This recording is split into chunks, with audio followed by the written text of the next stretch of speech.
I don't want to spend $80 on a game that turns out to be Anthem. All they listen to is your wallet. They don't care about how many Twitter notifications they get. They don't care about how many downvotes they get on Reddit. Like, that's all great. Like, great, okay. People aren't happy with it.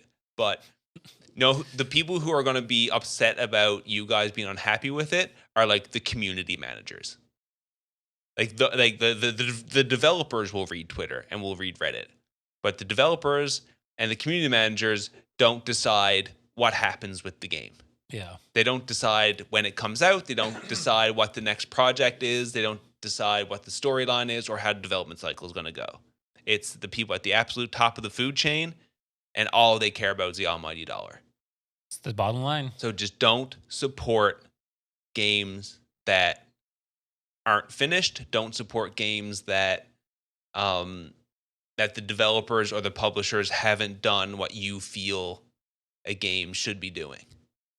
You have to, because that's the only way that there's going to be a change, right? Yeah, like, for sure. It's the same thing. Like it's the idea with, like, I remember with a good example of it is at a certain point. What was it? It was in between Assassin's Creed Unity and Assassin's Creed Origins, I believe.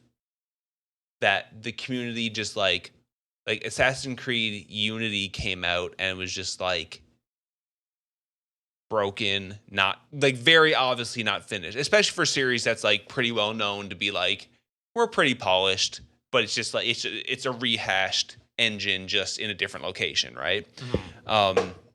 That came out and people were just like, no, dude, like this is broken, it doesn't work, this sucks. And then it sold poorly and they were like, we're going to stop releasing annually now. Wait, they were releasing annually? They were every year for like, so Assassin's Creed, from Assassin's Creed 2 on until Unity. So it was like probably 5 or 6 titles were released annually. That is like low key pretty impressive. I mean, yes. and I'm a big Ubisoft fan as well. Like very, very big Ubisoft fan. But people were like, no, like this is too much. Like, it's not done. You guys need to be better than this. And it didn't sell well. And then they were like, all right, we've made it. We tried to have our cake and eat it too, kind of thing. And they were like, okay, here's what we're going to do. We're going to not release a new game next year. We're going to work on the engine. We're going to modernize Assassin's Creed.